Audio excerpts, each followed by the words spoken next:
duduk kat belakang. So, naiklah, tak ada masalah. Korang perlu tahu, hantar jenazah lah. Cek-cek barang lah kat belakang tu.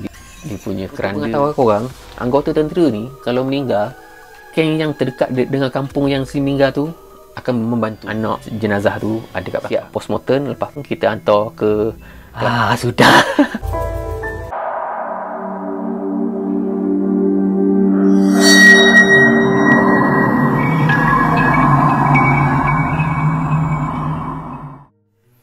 Hai, Assalamualaikum. Jumpa lagi kita di video kali ni. Terima kasih kerana singgah aku punya channel YouTube. Okey, sebelum tu aku akan nak maklum pada korang.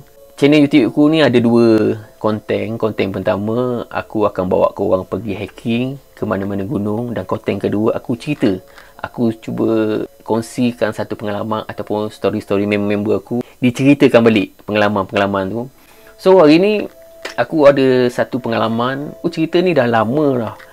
Aku dah lupa dia punya story dia. Tapi bila aku jumpa kopra aku ni, dah pencing dah, dia ingatkan balik cerita ni. Dan dia bagi aku kongsi pada korang cerita ni tentang satu, bukan peristiwa lah, satu pengalaman lah. Tak ada misterinya, tak ada yang seramnya. Cuma satu pengalaman yang aku rasa korang perlu tahu pengalaman ni, dan korang rasa berbangga kepada siapa yang menjadi anggota tentera. Okey? Amono ya somno ni. Siapa-siapa ada ciman ni, darah tinggi, kau mau jantung, duk belakang sikit. Kalau rasa nak klik. Cerita dia berlaku pada, tak silap aku 2008-2009, macam masa tu WhatsApp tak ada lagi, Instagram, Facebook tak ada lagi aku rasa waktu tu. Okey, cerita dia macam ni. Pada satu hari, pada hari Minggu, aku punya kawan-kawan ni ramai yang weekend, ramai yang cuti. So aku hujung-hujung bulan ni aku duit untuk berjalan ni tak ada, tak banyak mana, untuk makan-makan je ya. So aku suka duduk kat bilik pada hujung minggu ni. Pada hari Sabtu malam, adalah 2-3 orang kat bilik bujang tu, duduk tengok TV. Kopra Faizah, pemandu van jenazah, datang tanya, kau buat apa? Saya duty kopra. Kau buat apa? Saya ada kerja kopra. Dia tanya aku, kau ada apa? Saya tak ada apa kopra. Saya duduk kat bilik. Dia tanya aku, kau nak balik kampung tak? Nak. Okey, ikut aku detail. Kata boleh lah. So dia ambil nombor pakat nama aku, dia telefon saja bertugas. Dia bagi tahu lah, aku akan follow dia. Aku pun dengar follow dia hantar jenazah. Aku pun dengar, hantar jenazah. Aku ingat detail biasa. So hantar jenazah. So aku dah kecuk bawah, pergi pakai baju uniform, bawa alat mandi. Dalam pukul 8 nanti kita gerak, 8 malam. Dalam pukul 8 malam, aku pun pergilah kat dia, dekat van jenazah. Dia pun, aku tengok dia duduk tengah cek-cek barang lah kat belakang tu. Dia punya keranda, dia punya alat-alat kat belakang tu kan. So aku pun masuk van jenazah. Okay, kita pergi ke hospital Kuala Lumpur ambil jenazah, dia kata. So aku diam je lah, aku ikut je lah. Aku pergi sampai dalam tu dalam pukul 9 lah, sampai kat hospital Kuala Lumpur. Kopra Faizah ni pergi jumpa pegawai ni untuk tahulah kat mana lokasi nak hantar jenazah, siapa yang follow apa semua, tahu, ambil detail lah, ambil detail. Kopra Faizah pun datang aku. Okey, please kita tunggu jenazah siap postmortem, lepas tu kita hantar ke Kelantan. Kopra Faizah ni dah ambil detail-detail dia dah. Aku pun tunggu. Pukul 11 malam baru habis postmortem, dan jenazah tu pun dah masuk dalam van jenazah. Adalah keluarga anggota yang meninggal tu, dia punya anak sulung dia dalam umur 19-20 nak duduk kat belakang. So naiklah, tak ada masalah. So aku pun dengan Kopra Faizah kat depan, 2 orang, anak jenazah tu ada kat belakang. Kopra Faizah cakap, kita akan lalu jalan ni dia cerita kat aku. Okey, aku iya je lah. So selalunya Kopra Faizah kata, kalau jenazah dah masuk van jenazah, dia akan buka CD baca Yasin. Tapi hari tu anak si anggota yang meninggal ni baca Yasin. Aku rasa 3-4 kali kot anak ni baca Yasin sepanjang jalan tu, daripada hospital Kuala Lumpur pergi ke Perak. Aku dengar dia baca Yasin apa semua. Lepas tu tiba-tiba anak si anggota yang meninggal ni suruh berhenti di satu hentian. Aku lupa hentian kat mana. Dia kata dia pening kepala. Aku pun mungkin yang pening kepala. Aku kalau duduk kat jenazah pun pening, dia macam tu, goyang-goyang lagi kiri kanan apa semua. tutup macam tu. So dia punya kereta dia 3 biji yang follow tu, ambil lah si anak jenazah ni masuk kereta. Dalam masa pertukaran tu, Kau Faizal ni cakap, aku nak pergi tandas, kau duduk sini jap. Kat entiang tu pergi tandas. Aku duduk dalam van jenazah tu seorang-seorang. Aku pun keluar lah, aku takut. Lampu van jenazah tu yang atas tu masih bernyala. Orang yang lalu kat hentiang tu habis tengok aku. Sudah. Aku jadi dia orang tengok aku ni macam pelik pun ada, dia orang tengok macam takut pun ada. Aku jadi sudah. Okey, bila korporal tu pergi tandas, dah balik daripada tandas, si keluarga si jenazah ni bagi tahu dia orang akan gerak dulu. Isteri jenazah, ahli keluarga jenazah yang ada ni bagi tahu dia nak gerak dulu. So 3 biji kereta tu sekali dengan anak dia yang tadi geraklah dulu, sebab dia nak memastikan dekat sana dah prepare semua dah kan.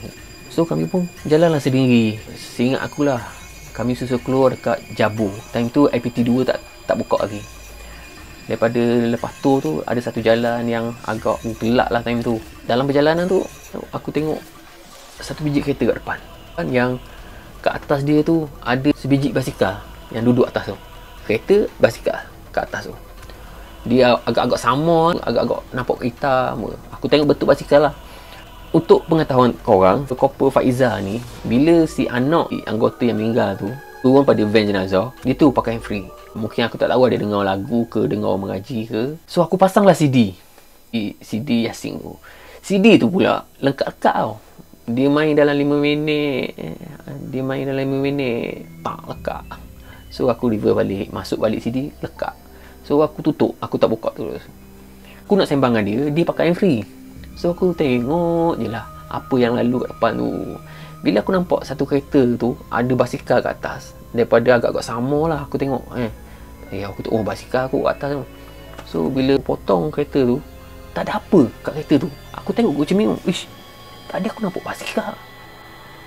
Kalau kau agak-agak bayang tu kejap je lah. Mungkin kejap je lah kita nampak. Ni lama tau benda tu kat atas. So aku tengok lalu, tak ada apa atas kereta tu. So aku nak bagi tahu kat Pak Izzah ni, dia pakai free. So aku diam je lah. So kami pun lalu jalan kampung, masuk Terengganu. Lepas tu sampai dekat agak-agak Pasir Putih lah. Kami pun isi minyak kat situ. Dia pakai Smart Pay, ambil duit pergi beli air apa semua. Kopel Faizal ni isi minyak. Masa isi minyak tu dia matikan encik. Lepas isi minyak, aku dah beli air. Dia pun cuba start. Tak hidup. Kau bayang lah, tak hidup. Van jenazah tak hidup. Masa tu aku rasa dalam 4 pagi tu, orang yang isi minyak pun dah tak ramai mana time tu. So kau bayang lah, aku tolak van jenazah tu. Kopel Faizal duduk kat depan, aku tolak untuk pergi ke sebelah, ke tempat yang parking lah. Tolak adalah seorang lah datang mai tolak. 2 orang aku dengan pakcik tolak pergi ke. Dah lah, masa tolak berhenti je tempat parking, pakcik tanya, ada jenazah ke? Ada. Pakcik terkejut. Ada jenazah? Ada. Lepas tu macam mana? Kopel Faizal ni tak apa, kejap nanti duduk ni. Dia cakap Kopel Faizal ni memang dia kerja dia hantar jenazah dah bertahun-tahun dah. Mungkin dia tahulah van dia tu macam mana. Dia buka dia punya tempat kat bawah tu fuse ke apa kan. Dia ketuk dalam setengah jam tu hidup. Okey, alhamdulillah, aku rasa alhamdulillah. Rupanya Kopel Faizal ni dah tahulah masalah van jenazah tu apa benda. Aku ingat ni tak hidup lah, ni apa kan. Dah fikir macam-macam lah. So kami teruskan perjalanan pergi ke daerah Pasir Mas ke mana aku tak pasti lah, kat Kelantan. Sebab Kopel Faizal ni orang Kelantan, dia tahulah selok-belok kat Kelantan tu. Tak subuh sampai ke rumah waris anggota ni yang meninggal ni. Sampai adalah saudara mara kampung time tu datang akad jenazah masuk rumah. Lepas sembahyang subuh apa semua, dia orang pun datang dalam pukul 9-10 macam tu. Jenazah tu diangkatkan balik masuk van jenazah ni untuk pergi ke masjid dan sembahyang jenazah dan terus ke kubur. Tapi yang bagusnya, untuk pengetahuan korang, anggota tentera ni kalau meninggal, kamp yang terdekat dengan kampung yang si meninggal tu akan membantu dari segi apa, kemah, gali liang lahat. Untuk kerja-kerja kebajikan ni, aku rasa anggota tentera yang masih berkhidmat ni dijaga. Untuk pengetahuan orang, bukan ada berkhidmat pun, masa yang penceng pun ada juga.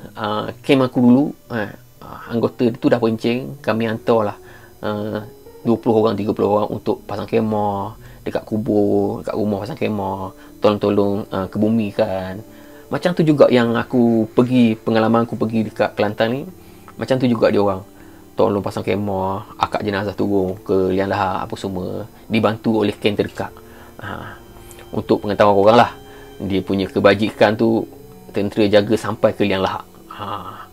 So aku tengok kat situ, lagi semangat lah aku sebagai anggota tentera time tu. Sampai aku rasa kalau kau kerja jabatan lain, aku tak pasti lah jabatan lain ataupun swasta ke company ke, habis banyak dia orang bagi duit saja, tak adalah nak urus apa semua kan, ucap takziah. Tapi tentera ni dia urus daripada hospital, postmortem apa semua, urus sampai ke masuk, sampai ke bumi, dan siap pasang kemah apa semua. Itu adalah kebajikan tentera yang dia bagi untuk anggota dia yang meninggal.